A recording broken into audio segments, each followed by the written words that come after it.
Don't sleepwalk through life, and don't say it's all going to be great. You know, I'll do this and I'll do that, and you know, I'm just marking time till I get to be older. That, as I've told people, that's like saving up sex for your old age. I mean, it just is not it is not a good idea. Yeah. What are you urging them to do? I'll explain it. Just what I'm talking about. Now, you really want to be doing what you love doing. And you can't necessarily find it on your first job. Right. But don't give up before you find it. What if I told you this was the last Monday morning of your life? What if I told you you died this week? Would you complain about your crap job or that test you don't want to take? I doubt it. You would go much higher level thinking. Well, that's really what it takes. It takes understanding that if you're not pumped right now, if you're begrudging what you're about to do, if you're not looking forward to it, look, I respect practicality. You gotta go through school because your parents want to. You gotta pay your rent. You got student loans. I get it. But please recognize the world we're living in. We're living in a world where there's so much more opportunity. This internet thing created way more opportunity for all of us. Way more. I mean, look, you might not even be alive. Like, your mom and dad could have had like 3 minutes later and you wouldn't even exist and you're complaining. You could have ended up being a bus, a tree. I just don't get the mentality of being head down sad on a Monday morning. I'm gonna make Monday morning my bitch. I'm gonna make you Saturday Monday morning. That's what I wanna do every morning, and that's what I want from you. Please take a step back and think about how awesome it actually is. And then recognize that you can attack the world in a totally different way because you were lucky enough to be born during this era. If there was one concept that I would suggest to people to take a daily confrontation with, is fear.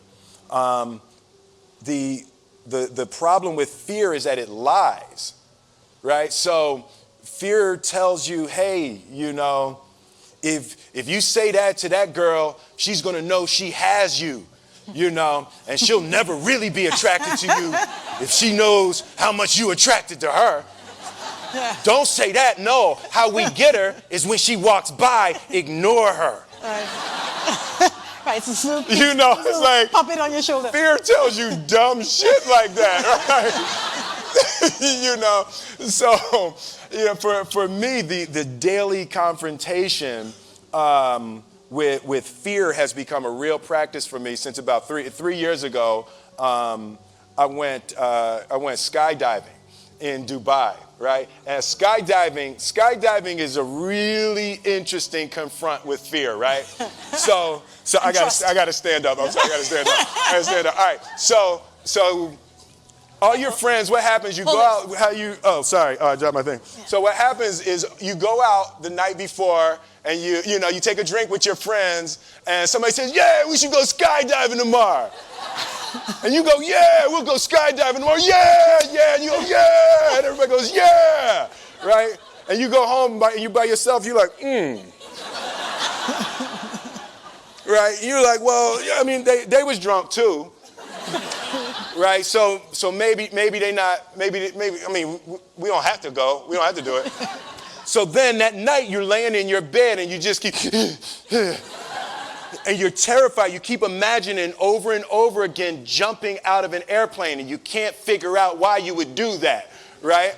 And you're laying there and you have the worst night's sleep of your life, but you still have the hope that your friends were drunk, right? So you wake up the next day and you go, down and you say where you were going to meet and everybody's there. You're like, oh, shit.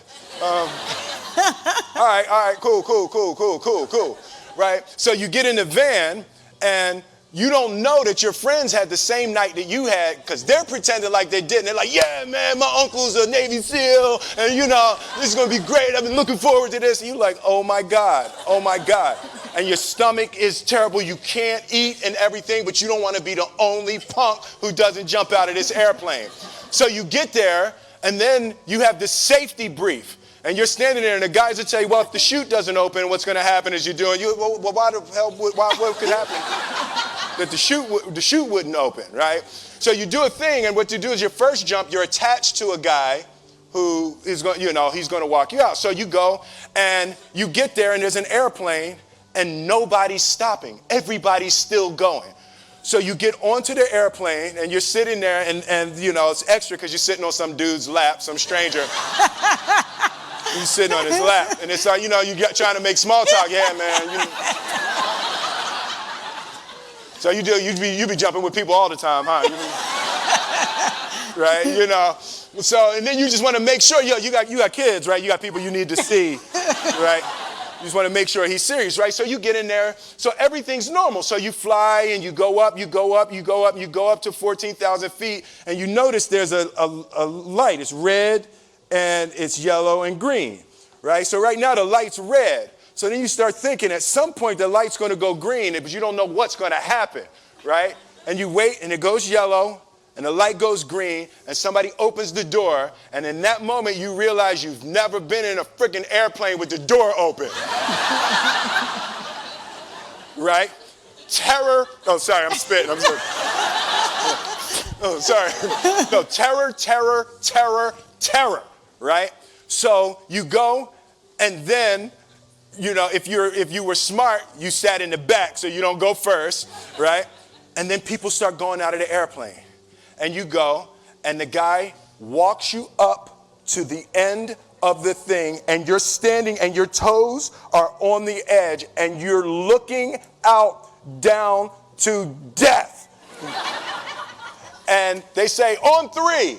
And they say, 1, 2. And he pushes you on 2 because people grab on 3. Right? Right? And you go,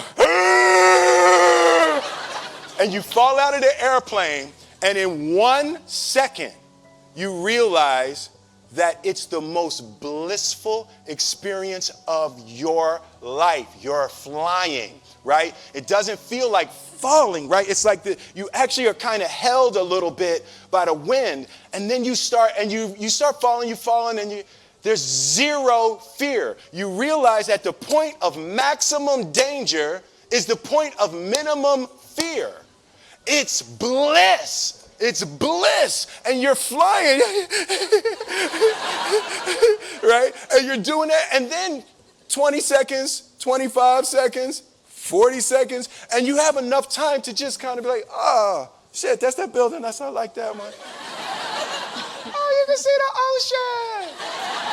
Right? You start doing all of that. And the lesson for me was, why were you scared in your bed the night before? What do you need that fear for? Just don't go. Why are you scared in your bed 16 hours before you jump? Why are you scared in the car? Why could you not enjoy breakfast?